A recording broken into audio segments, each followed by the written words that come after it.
Hello everyone, welcome to officer Adda 24/7। आप सभी लोगों का बहुत बहुत स्वागत है ऑफिसर अड्डा के ऑफिशियल यूट्यूब चैनल पर। मैं सुप्रभा, आप लोगों की ABFM बाइलिंगुअल मेंटर। यहाँ पर आज हम डिस्कस करेंगे कुछ क्वेश्चन मॉड्यूल ए के। राइट, तो मॉड्यूल ए के जो है वो क्वेश्चन मैं आपको यहाँ पे कराने वाली हूँ। देखिए, पहला क्वेश्चन है यहाँ पे आपका मॉड्यूल ए जो है। देखिए, पेड क्लास में मॉड्यूल ए आपका कंप्लीटली हो चुका है अभी। ठीक है, तो आपको यहाँ पे क्या करना है, राइट। मॉड्यूल ए जो है वो ऑलरेडी हो चुका है आपका पेड क्लास में, और मैं आपको केवल रिवीजन करा रही हूँ अभी। ठीक है, तो यहाँ पे देखिए जो क्वेश्चन है वो क्या है, which of the following best describe the outplacement service. Right, out placement जो है इसका मतलब क्या होता है। क्वेश्चन क्या है, which of the following best describe the outplacement service. Option A क्या है यहाँ पे, they are useful method for attracting individual into a career. B है, they are design to help, ठीक है, design to help terminated employ find a job elsewhere. C है, they are rarely given to the executive employ. और D है यहाँ पे, they are vital part of any career management system. ठीक है, तो यहाँ पे आउट प्लेसमेंट का मतलब क्या होता है। आउट प्लेसमेंट का मतलब होता है जब आप आउट प्लेसमेंट सर्विस या फिर आउट प्लेसमेंट रिक्रूटमेंट, ये मैंने आपको स्टाफिंग के चैप्टर में पढ़ाया था, टाइप ऑफ रिक्रूटमेंट पे। राइट, तो वहां पे हमने ये पढ़ा था। इसका मतलब देखिए क्या होता है। राइट, इसका मतलब होता है यहाँ पे कि नॉर्मली आउट प्लेसमेंट जो है इसका क्या है कि जो भी एम्प्लॉय टर्मिनेटेड होते हैं, ठीक है, जो भी एम्प्लॉय जॉब से निकाले जाते हैं, उन्हें ऑर्गेनाइजेशन हेल्प करता है। किस चीज़ में हेल्प करता है, उन्हें ऑर्गेनाइजेशन हेल्प करता है कहीं और जॉब दिलाने में। ठीक है, तो नॉर्मली आउट प्लेसमेंट में क्या चीज़ें आती हैं, इसमें आती है आपकी रिज्यूम राइटिंग। ठीक है, ऑर्गेनाइजेशन जो है करंट ऑर्गेनाइजेशन ये आपकी हेल्प करता है रिज्यूम राइटिंग में भी। ठीक है, करंट ऑर्गेनाइजेशन आपकी हेल्प करता है कहीं और आपका नाम रिफर कराने में। तो यहाँ पे आउट प्लेसमेंट में क्या चीज़ें, आउट प्लेसमेंट में आपकी मदद की जाती है कि आपकी जो जॉब है वो कहीं और लग जाए। ठीक है, तो आपकी रिज्यूम राइटिंग में या फिर नॉर्मली जो आपका टर्मिनेटेड एम्प्लॉय को कहीं और रिफर करने में, इन सब चीज़ों में हेल्प होती है। That is a out placement recruitment जिसे हम बोलते हैं। ठीक है, तो इसका जो राइट आंसर है वो है क्या, वो क्या है यहाँ पे, that is B. It is design to help terminated employ find a job elsewhere, कहीं और जॉब दिलाने में मदद करना। ठीक है, तो that is the out placement services. अगला देखिए यहाँ पे, it is the process of imparting और increasing knowledge और skill of an employee to do a particular job. Is it training, is it development, is it motivation और leadership? बताइए कौन सा इसका सही आंसर है।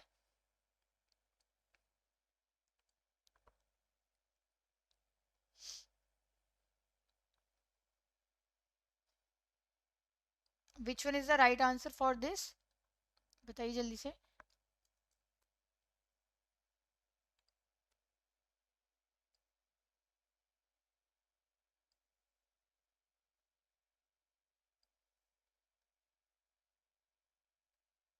ठीक है, देखिए इसका आपका जो राइट आंसर है वो है यहाँ पे, क्या बात हो रही है यहाँ पे, it is the process of imparting और इंक्रीजिंग द नॉलेज और skill of an employee to do a particular job.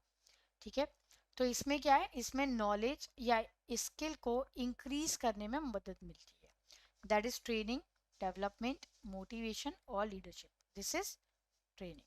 ठीक है, we called it as a training. Third question क्या है, सेसी प्रोसेस जो है ये किसने दी है, ये दी है आपकी नोनाका ने। ठीक है, Nonaka has given this process. Right, इसमें देखिए इन्होंने क्या कहा है नोनाका ने, कि सोशलाइजेशन, एक्सट्रीम कॉम्बिनेशन, इंटरलाइजेशन। सो सेसी ने क्या, सेसी मॉडल किस बारे में, सेसी मॉडल है आपका यहाँ पे नोनाका ने दिया है। इन्होंने ये बताया कि कैसे टैकेट नॉलेज जो है वो एक्सप्लिसिट में ट्रांसफर होती है, फिर एक्सप्लिसिट कैसे टैकेट में कन्वर्ट होती है। टैकेट का मतलब क्या है, जो आप ऑब्जर्व करते हैं, किसी को ऑब्जर्व करते हुए सीखना। और एक्सप्लिसिट क्या होती है, जो डॉक्यूमेंटेड होती है, रिटर्न होती है कहीं पे।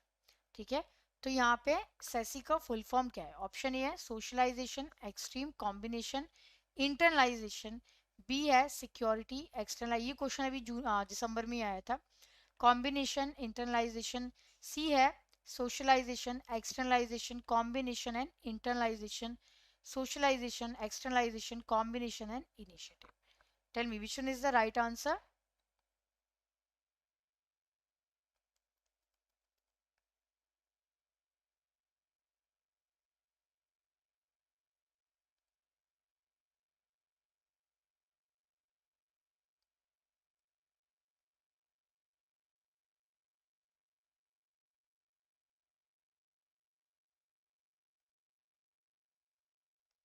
बताइए क्या हो सकता है इसका राइट आंसर। देखिए यहाँ पे जो बात हो रही है वो हो रही है सेसी मॉडल की, तो फुल फॉर्म है इसका सोशलाइजेशन एक्सटर्नलाइजेशन, राइट। फिर आता है आपका कॉम्बिनेशन एंड इंटरनलाइजेशन। ठीक है, so this is the model actually, जहाँ पर हम देखते हैं यहाँ पे टी टू टी, टैकेट का मतलब क्या होता है, वो नॉलेज जो आप किसी को ऑब्जर्व करते हुए सीखते हो। ठीक है, और एक्सप्लिसिट का मतलब क्या होता है, वो नॉलेज जो आपकी डॉक्यूमेंटेड होती है। ठीक है, डॉक्यूमेंट मतलब रिटर्न होती है कहीं पे, राइट। तो यहाँ पे बात हो रही है सोशलाइजेशन की, इसमें क्या होता है T to T, T to T का मतलब क्या होता है, जब आप किसी को केवल काम करते हुए देखते हो। ठीक है, ऑब्जर्व करना, किसी को केवल ऑब्जर्व करते हुए उस चीज को सीखना।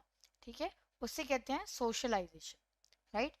एक्सटर्नलाइजेशन में देखिए क्या है, articulating tacit knowledge convert it into the explicit knowledge. इसमें हम क्या करते हैं, जो भी हमने ऑब्जर्व किया होता है उसको हम डॉक्यूमेंटेड करते हैं, लिखते हैं कहीं पे। फिर आता है कॉम्बिनेशन, मतलब ई टू ई, तो जो भी हमने लिखा होता है उसमें हम रिपीटेटिव चीजें, ठीक है, जो भी फालतू चीजें हमें दिखाई देती है रिव्यू करते हैं और हटाते हैं, ई टू ई। ठीक है, ई टू टी का मतलब यहाँ पे क्या है, ई टू टी का मतलब है यहाँ पे जो भी हमने लिखा होता है, राइट, उसे हम वापस अपनी प्रैक्टिकल लाइफ में इम्प्लीमेंट करते हैं। ठीक है, तो इसमें आपकी आती है practice and review embodies explicit knowledge to become tacit knowledge. ठीक है, that is E to T, right, it is E to T, right. तो यहाँ पे अगला क्वेश्चन देखिए, which of them is wrongly connected, गलत तरीके से है। सोशलाइजेशन का मतलब होता है the conversion of tacit knowledge to tacit knowledge, B है the combination the conversion of E to T explicit knowledge to tacit knowledge, externalization है आपका the conversion of tacit knowledge to explicit knowledge, और internalization क्या है, option D है ये, that is the conversion of E to T. अब देखिए कौन सा इसमें से करेक्ट है, पहला वाला तो दिख ही रहा है करेक्ट है। ठीक है, कॉम्बिनेशन में क्या हो रहा है, ई टू ई हो रहा है, बट यहाँ पे क्या हो रहा है, ई टू टी लिखा है। ठीक है, तो ये तो सही है, टी टू टी एकदम ठीक है, राइट। कॉम्बिनेशन में क्या होता है, कॉम्बिनेशन में आपका ई टू ई आता है, right. So this is the wrong one. आपको ये जो पिक्चर है ये अपने दिमाग में एकदम आपको अच्छे से सेट कर लेनी है, बिल्कुल अच्छे से।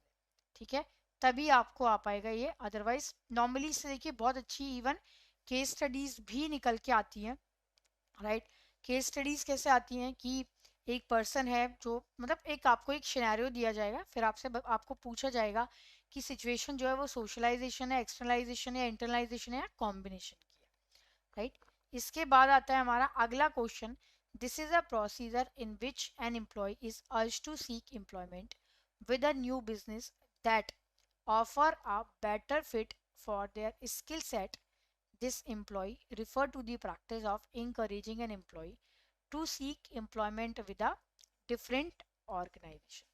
ठीक है, तो यहाँ पे क्या है, रिवर्स रिक्रूटमेंट, कंटीजेंसी, रिटेन्ड या फिर आउट प्लेसमेंट। बताइए कौन सा इसमें करेक्ट है आंसर।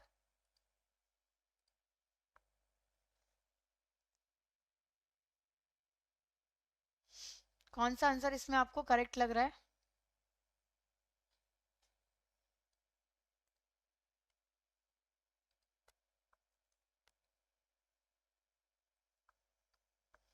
राइट, बताइए जल्दी से।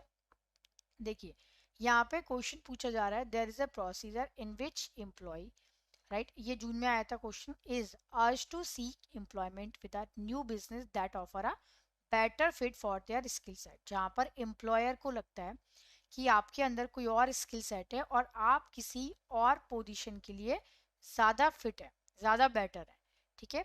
तो यहाँ पे इंकरेज किया जाता है आपको with the different position, right. तो यहाँ पे जो राइट आंसर है that is reverse recruitment is the right answer. The various activity involved in the process of recruitment include identification and assessment of the different sources of recruitment, selecting the most suitable sources, inviting application from the prospective candidate या फिर all of the above। बताइए कौन सा है इसमें right answer?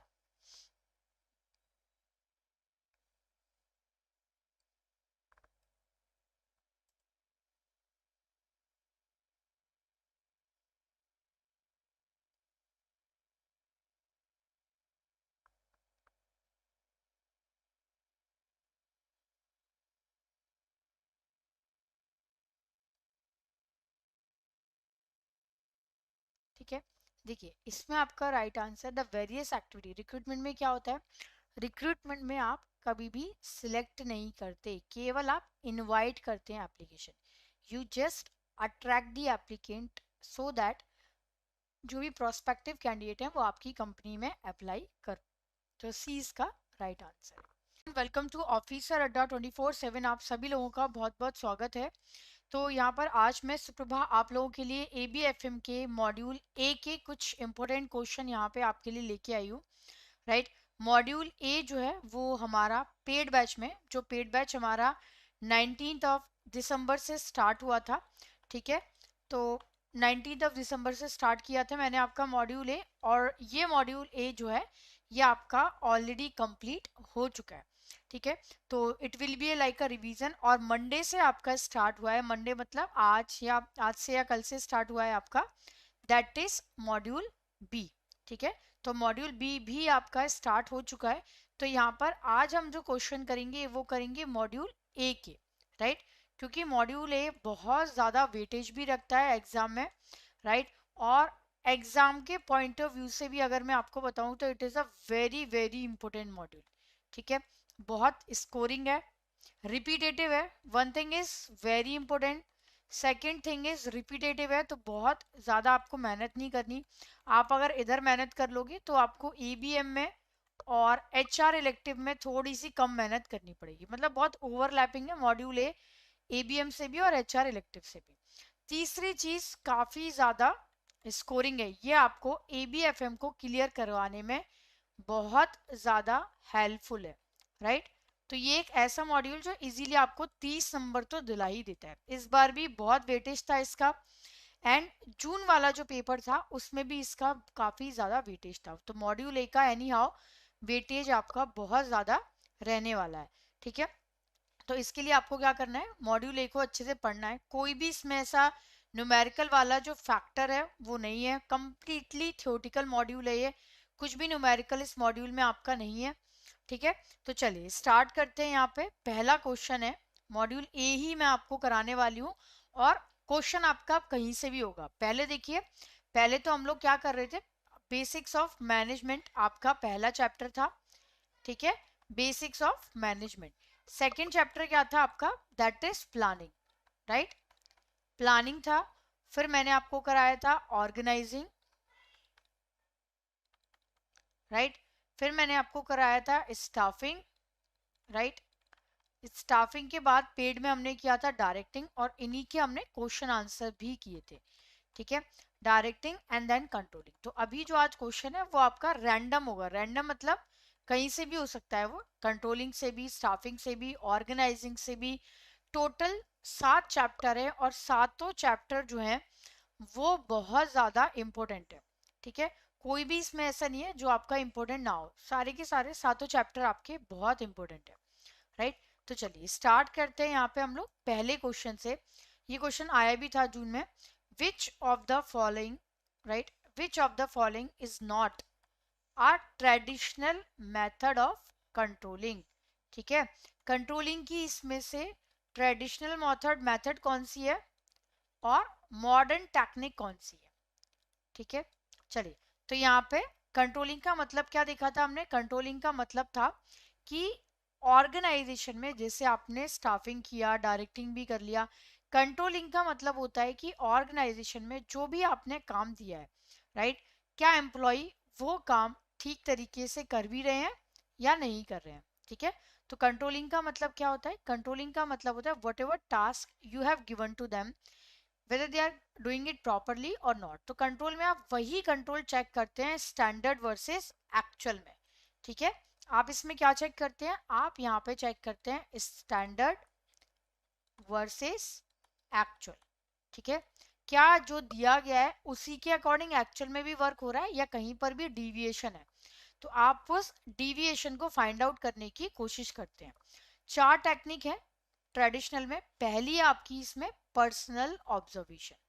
ठीक है, personal observation क्या होती है, सिंपली किसी को बस बैठ के ऑब्जर्व करना, राइट, सिंपल तरीके से बट जस्ट ऑब्जर्व करना, राइट, और ये देखना कि क्या ये पर्सन अपना टास्क ठीक तरीके से कर रहा है या नहीं। ठीक है, दूसरा है यहाँ पे ब्रेक इवन एनालिसिस। अब देखिए ब्रेक इवन में हम क्या करते हैं, ब्रेक इवन आपकी ट्रेडिशनली है, ये आपकी ट्रेडिशनल मेथड है, ये भी ट्रेडिशनल है। तो ब्रेक इवन में हम क्या करते हैं, ब्रेक इवन में हम ये देखते हैं कि क्या कोई भी ऐसा पॉइंट है ये जहां पर ना तो फर्म को प्रॉफिट हो रहा होता है ना ही, राइट, ना ही लॉस हो रहा होता है, बीच की स्थिति है थोड़ी सी, राइट। स्टैटिस्टिकल रिपोर्ट में हम क्या करते हैं, इसमें हम कई सारे स्टैटिस्टिकल टूल का यूज करते हैं, कोरिलेशन, रिग्रेशन, बहुत सारे मैथमेटिकल टूल का। फिर आता है आपका बजटरी कंट्रोल, राइट। अब देखिए बजटरी कंट्रोल में हम क्या करते हैं, बजटरी कंट्रोल में हम ये देखते हैं कि जो भी बजट डिफाइन किया गया है क्या उसके हिसाब से हमारी जो चीजें हैं वो चल रही है या नहीं चल रही है। ठीक है, बजटरी कंट्रोल में हम क्या करते हैं, जो भी हमने बजट डिसाइड किया है फॉर दैट पर्टिकुलर मंथ, तो क्या whether we are applying that budget, whether we are complying that budget or not। ठीक है, so that is a budgetary control, right। इसके बाद आता है आपका ROI, रिटर्न ऑन इन्वेस्टमेंट। ये मॉडर्न टेक्निक है। ठीक है, ROI जिसमें आप ये देखते हैं कि क्या रिटर्न है जो आपको मिल रहा है, जो भी आपने इन्वेस्ट किया है, ठीक है, आपको क्या रिटर्न उससे मिल रहा है। फिर आते हैं आपके फाइनेंशियल स्टेटमेंट एंड रेशियोज, जैसे बैलेंस शीट है, प्रॉफिट एंड लॉस है। अगर हमें किसी भी कंपनी की हेल्थ पता करनी है कि क्या ये कंपनी प्रॉपर है या नहीं है, what is the financial health of that company, तो क्या तरीके हैं पता करने के। पहला तरीका है यहाँ पे ये पता करने का कि इसमें हम क्या करते हैं, हम ये देखते हैं, राइट, इसमें हम ये देखते हैं कि क्या कंपनी की बैलेंस शीट क्या रिफ्लेक्ट कर रही है, कंपनी का प्रॉफिट एंड लॉस स्टेटमेंट क्या रिफ्लेक्ट कर रहा है, वो सारी चीजें हम देखते हैं। सेकंड टेक्निक इसमें आपकी है रिस्पॉन्सिबिलिटी अकाउंटिंग। चौथी है पर्ट एंड सीपीएम, राइट, मैं यहाँ पे लिखती हूँ इसको। थर्ड है यहाँ पे PERT and CPM, project evaluation review technique and critical path method. ठीक है, और चौथी टेक्निक यहाँ पे कौन सी है, देखिए चौथी टेक्निक है आपकी इसमें रिस्पॉन्सिबिलिटी अकाउंटिंग। ठीक है, तो यहाँ पे आती है आपकी रिस्पॉन्सिबिलिटी अकाउंटिंग, राइट। पर्ट और सीपीएम में क्या फर्क है, पर्ट में आपको नहीं पता होता, आप जस्ट एक प्रोबेबिलिटी लगाते हो कि स्टेज ए से बी तक जाने में 1 महीने का टाइम लगेगा। I am just making the speculation. ठीक है, मैं केवल एक अंदाजा लगाने की कोशिश कर रही हूँ, मुझे कंफर्म नहीं है। जबकि क्रिटिकल पाथ मेथड में क्या होता है, मुझे पता है कि मैक्सिमम एक्टिविटी ए से बी तक जाने में 30 दिन का टाइम लगेगा। ठीक है, 30 डेज का टाइम लगेगा मैक्सिमम, राइट, और इससे ज्यादा नहीं लगना चाहिए, इससे ज्यादा लग रहा है मतलब कहीं ना कहीं गड़बड़ है, राइट। इसके बाद आता है इसमें आपका रिस्पॉन्सिबिलिटी अकाउंटिंग, फिर इसमें आता है आपका MIS एंड ऑडिट। ठीक है, पांचवा इसमें आपका MIS, छठवा इसमें आपका मैनेजमेंट ऑडिट। तो ऑडिट में तो हम वही देखते हैं कि कहाँ पे डिविएशन हो रहा है, कहाँ पे नहीं हो रहा, कहाँ पे क्या दिक्कतें हो रही हैं, राइट। और MIS में हम क्या करते हैं, MIS में हम डेटा के थ्रू अपना जजमेंट निकालने की कोशिश करते हैं। तो आप लोग यहाँ समझ ही गए होंगे आंसर तो खैर, ठीक है। स्टैटिस्टिकल भी आपकी ट्रेडिशनल है, केवल रेशियो एनालिसिस आपकी मॉडर्न टेक्निक है, it is not the traditional. ये क्वेश्चन जून में आया था एग्जाम में, ठीक। अगला देखते हैं, which of the following is और are the principle of organizing, principle of coordination, principle of authority, principle of responsibility. बताइए इनमें से कौन से, इजी क्वेश्चन है वैसे, बट मैं यहाँ पे आपको तीनों का मतलब भी बताने वाली हूँ, ठीक है। तो इन तीनों में जो ऑर्गेनाइजिंग का प्रिंसिपल है वो कौन सा है, is it principle of coordination, is it principle of authority, is it principle of responsibility, और all of the above, right. तो यहाँ पे देखिए क्या होता है, प्रिंसिपल ऑफ कोऑर्डिनेशन ये कहता है कि ऑर्गेनाइजेशन में टीम मेंबर में आपस में कोऑर्डिनेशन होना जरूरी है, ठीक है। कोऑर्डिनेशन होना बहुत जरूरी है, अगर टीम मेंबर में आपस में कोऑर्डिनेशन नहीं होगा तो काम नहीं चलेगा, राइट। क्योंकि ऑर्गेनाइजेशन में आप कोई एज एन इंडिविजुअल काम नहीं करते, आप काम करते हैं in a team, in a group, right. अब आता है यहाँ पे प्रिंसिपल ऑफ अथॉरिटी, इसका मतलब क्या है, right to give command, right. मतलब किसी को कमांड देने की पावर, राइट। अथॉरिटी हमने डिफरेंट टाइप की पढ़ी है, जैसे लेजिटिमेट है, कोअर्सिव है, रेफरेंट है, ठीक है। तो यहाँ पे प्रिंसिपल ऑफ अथॉरिटी ये कहता है कि ऑर्गेनाइजेशन में कुछ लोगों को अथॉरिटी भी दी जाती है। अब ये डिपेंड करता है कि वो अथॉरिटी कौन सी है, मे बी लेजिटिमेट हो सकती है, मे बी रेफरेंट हो सकती है, मे बी कोअर्सिव भी हो सकती है। तो अथॉरिटी का मतलब होता है it is the power to give command. और प्रिंसिपल ऑफ रिस्पॉन्सिबिलिटी का मतलब क्या है, अगर आपको अथॉरिटी मिलती है तो जिम्मेदारी भी मिलेगी। देखिए एक अथॉरिटी बिना जिम्मेदारी के आप उसको मिसयूज कर सकते हैं, कोई भी कर सकता है, ठीक है। तो कभी भी जो अथॉरिटी होती है वो बिना जिम्मेदारी के नहीं मिलती, नेवर एवर, ठीक है। हमेशा अथॉरिटी अगर मिलेगी, पावर अगर मिलेगी आपको, तो आपको जिम्मेदारी भी मिलेगी, और आप जिम्मेदारी कभी भी डेलीगेट नहीं कर सकते, राइट। तो यहाँ पे आंसर ऑफ कोर्स क्लियर है, दैट इज डी। बट तीनों प्रिंसिपल बहुत इंपॉर्टेंट है, इनफैक्ट ये तीनों ही नहीं, इसमें आपको मैंने जो बाकी के प्रिंसिपल भी पढ़ाए हैं, जैसे स्पैन ऑफ कंट्रोल है, वर्क स्पेशलाइजेशन है, डिवीजन ऑफ लेबर, और बाकी की जो भी मैंने आपको पढ़ाया है, यूनिटी ऑफ कमांड पढ़ाया है, यूनिटी ऑफ डायरेक्शन पढ़ाया है, सारे के सारे प्रिंसिपल इंपॉर्टेंट है, ठीक है। वो भी हम लोग कभी लेंगे, राइट। इसके बाद आता है यहाँ पे, ये क्वेश्चन भी आया था जून में, डिसीजन ट्री। ये हालांकि आई थिंक आपका मॉड्यूल बी या सी का भी क्वेश्चन है ये कहीं ना कहीं, ठीक है। तो बट डिसीजन ट्री हमने मॉड्यूल ए में भी पढ़ा है, ठीक है। तो यहाँ पे क्या है, डिसीजन ट्री क्या होता है, it is a graphical representation of possible outcome attach to each decision. The two element of decision tree are the branch and point, node and point, node and junction and branch and node, ठीक है। तो यहाँ पे क्या पूछा जा रहा है कि जो डिसीजन ट्री है वो एक्चुअली में क्या होता है, what is the meaning of decision tree.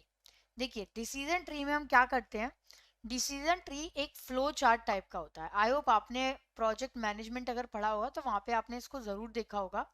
It is like a flow chart, like a structure, ठीक है। नॉर्मली ऐसा दिखता है आपको एक ट्री के जैसा, जिसमें से बहुत सारी आपको ब्रांचेस निकलती हुई नजर आती है। एक देखने में ऐसा एक रिफ्लेक्शन आता है कि ये शायद आप एक पेड़ देख रहे हैं, ट्री देख रहे हैं, ठीक है। तो it is the flow chart like tree structure, जहां पर हम क्या करते हैं, ये मॉडल हम बनाते हैं, डेटा को हम स्प्लिट करते हैं इनटू दी सबसेट, ठीक है। डेटा को आप इसमें स्प्लिट करते हो, जिससे कि आप अगर कोई भी डिसीजन ले पाओ तो उस डेटा को आप इजीली देख के ले पाओ। तो डिसीजन ट्री एक तरीके से आपको हेल्प करता है टू मेक द डिसीजन। तो यहाँ पे जो दो इंपॉर्टेंट पॉइंट है, ये जून में आया था question, this is branch and node, ठीक है। इसका आपका राइट आंसर है, ब्रांच आपको दिख ही रही है, जैसे पेड़ में एक ब्रांच होती है ना, सेम वैसे ही यहाँ पे भी ब्रांच एंड नोड होते हैं। अब ब्रांच का मतलब क्या होता है, यहाँ पे ब्रांच आप देख ही रहे हैं, ठीक है। Branch somehow it denote the rule, ठीक है। और नोट्स जो है ये आपको एल्गोरिथम बताते हैं, ठीक है। आई होप आपने ये शायद मॉड्यूल बी में बहुत डिटेलिंग में आई है। तो कनेक्शन, एक तरीके से ब्रांच क्या बताता है आपको, ब्रांच बताता है the connection between the nodes, nodes के बीच में क्या कनेक्शन है ये आपको ब्रांच ही डिफाइन करता है। ठीक है, तो ये मॉड्यूल ए में बहुत ज्यादा नहीं है, बट यस ये क्वेश्चन आपका जून में आया था, और मॉड्यूल बी और सी में ये ज्यादा है। Again, it is a type of organization culture that emphasize long-term stability, consistent structure, and a shared set of value throughout the entire organization. इसमें देखिए हम क्या करते हैं, चार टाइप के कल्चर हैं, clan, hierarchy, adhocracy and market. Clan में हम क्या करते हैं, क्लैन आपको बताता है फैमिली के बारे में, ये आपको बताता है कि आपका जो ऑर्गेनाइजेशन है वो क्या है, फैमिली है। ठीक है, एक तरीके से फैमिली है, वो परिवार की तरह है, और हम उसके फैमिली मेंबर है, राइट। जैसे नॉर्मली टाटा में ये कल्चर होता है। हायरार्की कल्चर क्या होता है, जैसे बैंक में होता है, राइट, जहां पर केवल एक ही चीज पे जोर दिया जाता है, दैट इज हायरार्की। ठीक है, चाहे कुछ हो जाए आप हायरार्की फॉलो करेंगे ही करेंगे। एडोक्रेसी में क्या होता है, बहुत ज्यादा flexibility and risk calculated, not risk, it is a calculated risk. ठीक है, और ऐसा नहीं कि कुछ भी रिस्क ले लिया और बिल्कुल ऑर्गेनाइजेशन को डुबो दिया, नहीं, that should be the calculated risk. Flexibility, calculated risk. इसके अलावा इसमें आपकी और जो बाकी की चीजें आती हैं रिस्क के अलावा, दैट इज इनोवेशन। ठीक है, इन चीजों के ऊपर ज्यादा ध्यान दिया जाता है। नॉर्मली स्टार्टअप में कल्चर होता है। मार्केट कल्चर क्या होता है, जहां पे ध्यान दिया जाता है केवल प्रॉफिट के ऊपर एंड कंपटीशन के ऊपर। ठीक है, तो केवल दो चीजों के ऊपर ध्यान दिया जाता है, that is profit and competition. मतलब कुछ भी करिए बट आपको प्रॉफिट जनरेट करना ही करना है। So it is a type of organization culture that emphasize long term stability, consistent structure and a shared set of values throughout the entire organization। ठीक है, तो यहाँ पे क्या है, क्लैन कल्चर है, हायरार्की कल्चर है, एडोक्रेसी है, या मार्केट कल्चर है, जहां पर लॉन्ग टर्म स्टेबिलिटी पे, कंसिस्टेंट स्ट्रक्चर पे ध्यान दिया जाता है throughout the organization, entire organization. बताइए किस कल्चर की यहाँ पे बात हो रही है, राइट, किसकी हम बात कर रहे हैं यहाँ पे। देखिए क्वेश्चन क्या है यहाँ पे, we are talking about the stability. ठीक है, we are talking about the consistent structure. ठीक है, हम किस बारे में बात कर रहे हैं, हम बात कर रहे हैं यहाँ पे कंसिस्टेंट स्ट्रक्चर की। We are talking about the stability, तो यहाँ पर हम बात कर रहे हैं हायरार्की कल्चर की, जहां पर लॉन्ग टर्म स्टेबिलिटी पे बहुत ज्यादा ध्यान दिया जाता है। ठीक है, लॉन्ग टर्म स्टेबिलिटी पे, हायरार्की पे, वैल्यूज पे, और मतलब बहुत लंबे टाइम तक जो टिका रहे। तो यहाँ पे आंसर है आपका हायरार्की कल्चर। अब देखिए यहाँ पे आपको थोड़ा सा चारों कल्चर एक जैसे दिखाई देंगे, तो आपको यहाँ पे क्या करना है, एलिमिनेशन मेथड का यूज करना है। You have to use the elimination method. अगर आप एलिमिनेशन मेथड यूज नहीं करेंगे तो आप नहीं कर पाएंगे। ठीक है, तो यहाँ पे आपको क्या करना है, क्लैन मतलब हो ही नहीं सकता, क्योंकि क्लैन में आप थोड़ा सा आपको लगेगा जरूर, क्लैन और हायरार्की में यहाँ पे आपको डाउट लग रहा होगा, पर एडोक्रेसी और मार्केट तो हो ही नहीं सकता। अगर मैंने कहीं भी फैमिली की बात नहीं की, मैंने एक परिवार की बात, मैंने किसी समुदाय की बात नहीं की, मतलब क्लैन कल्चर नहीं है। ठीक है, एडोक्रेसी में कंसिस्टेंट स्ट्रक्चर आता ही नहीं है, क्योंकि बहुत फ्लेक्सिबिलिटी होती है। मार्केट कल्चर में, ठीक है, कंसिस्टेंट स्ट्रक्चर, वैल्यूज वगैरह कोई मतलब नहीं है। केवल आपको जो डाउट आ रहा होगा वो आ रहा होगा क्लैन में एंड हायरार्की में। तो यहाँ पे जब मैंने फैमिली की बात की ही नहीं है, दैट मीन्स क्लैन आंसर नहीं हो सकता, it should be the hierarchy, तो आपको एलिमिनेट करना है यहाँ। ठीक है, these are the four structure. देखिए यहाँ पे लिखा है, our traditional corporate structure gives us the stability. जैसे बैंक है, मिनिस्ट्रीज है, राइट, इसमें हम क्या करते हैं, बैंक में, मिनिस्ट्रीज में की स्टेबिलिटी पे ज्यादा ध्यान देते हैं।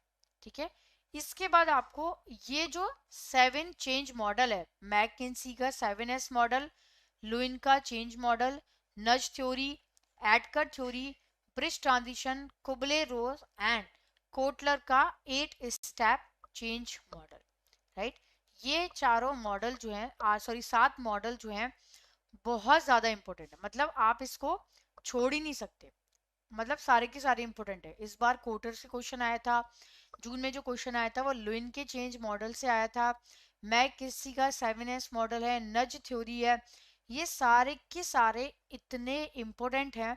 ठीक है, सात जो थ्योरीज हैं मैनेजमेंट ऑफ चेंज की बहुत जरूरी है, क्योंकि चेंज का मतलब क्या है, चेंज का मतलब है, चेंज कहीं ना कहीं हमें एक तरीके से क्या करता है, परेशान करता है, राइट। कुछ भी चेंज हो, चाहे आप लोकेशन में चेंज करें, कुछ भी चेंज हो लाइफ में, होता क्या है नॉर्मली, वो चेंज आपको परेशान करता है, right. It is a normal thing, होता ही है ये चीज, परेशान करता है चेंज। बट उस चेंज को एडजस्ट करने के लिए, उस चेंज को स्टेबल करने के लिए हमें क्या करना है, हमें अपनी लाइफ में इन सातों मॉडल को, लुइन का चेंज मॉडल काफी कुछ बताते हैं ये मॉडल हमें, कोटर का 8 स्टेप चेंज मॉडल, कुबले का रोज 5 स्टेज, ठीक है, कुबले रोज का, मैकेसी का 7S, nudge theory, ADKAR model and bridge transition model. तो अगले टाइम जब आप इसको पढ़ोगे ना, आप भी देखोगे कि नेक्स्ट टाइम जब भी आप ऑर्गेनाइजेशन में आप अगर कोई भी चेंज अगर करने भी वाले हैं ना, तो आपको इन मॉडल्स का ध्यान देना ही देना है, राइट। अगर आप इन मॉडल पे ध्यान नहीं देंगे, राइट, तो क्या होगा, फिर आप एकदम जो ट्रेडिशनल तरीका होता है ना चेंज को डेवलप करने का, आप वही यूज करेंगे, ठीक है। आप चीजों को चेंज नहीं करेंगे, आप वही यूज करेंगे, राइट। चलिए, तो यहाँ पे जितने भी व्यूअर हैं जल्दी से पहले चैनल को सब्सक्राइब कर लीजिए, और यहाँ पर आपको आना है अड्डा 24/7 पे सबसे पहले, ठीक है। You have to click on the Adda 24/7, ठीक है। आपको सबसे पहले यहाँ पे अड्डा 24/7 पे क्लिक करना है, राइट। और क्लिक करने के बाद यहाँ पर आप आएंगे नीचे JIB एंड CIB की कैटेगरी में, राइट। यहाँ पर देखिए आपको आना है JIB एंड CIB की कैटेगरी में, फिर यहाँ पर आने के बाद आप आएंगे CIB जून 2024 पर, ठीक है। फिर आएंगे आप CIB 2.0, राइट। देन यहाँ पर आने के बाद आप आएंगे बाय नाउ पर, ठीक है। बाय नाउ पर आने के बाद आप यहाँ आएंगे Y666 अप्लाई करेंगे, राइट, कंटिन्यू करेंगे, 7473 इज द प्राइस, और यहाँ पर आप क्या करेंगे, Y666 ये कोड आप लगाएंगे for the maximum discount, that is, right, 78% अभी चल रहा है डिस्काउंट। और अभी एक्चुअली क्या है, इस महापैक में आपको मिलते हैं इलेक्टिव पेपर के वीडियोस भी, ठीक है। बाकी सब में तो क्या होता है, आपको इलेक्टिव पेपर के वीडियोस नहीं मिलेंगे, ठीक है, इंडिविजुअल बैच अगर आप लेते हैं। बट महापैक का एक फायदा ये होता है कि इसमें आपको जितने भी इंडिविजुअल बैचेस हैं वो सब इसमें आपके इंक्लूडेड है, ठीक है। सारे के सारे बैचेस इसमें आपके इंक्लूडेड है, नए पुराने, तो आप कोई भी बैच जाके आप ज्वाइन कर सकते हैं, और कोड आपको लगाना है Y666। तो महापैक में आपको बायलिंगुअल इंग्लिश, इलेक्टिव पेपर, सब कुछ एक ही जगह मिल जाता है। So it is like a one step solution, ठीक है।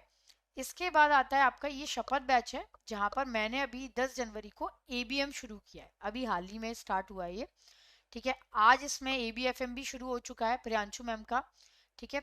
तो Y666 ये कोड आपको लगाना है, देन अप्लाई कर देना है। तो प्राइस है आपकी 5519, 78% का आपको यहाँ डिस्काउंट मिलता है, और यहाँ प्राइस देख सकते हैं, that is 5519 is the final price, ठीक है। तो ये कोड आप लगा के यूज कर सकते हैं और बैच को परचेज कर सकते हैं, बट अगेन इसमें आपका इलेक्टिव पेपर इंक्लूड नहीं है, ठीक है। इलेक्टिव पेपर आपको फिर अलग से लेना पड़ेगा, और इलेक्टिव पेपर आपका इंक्लूड है महापैक में, ठीक है। चलिए, bye bye and take care, thank you, bye bye.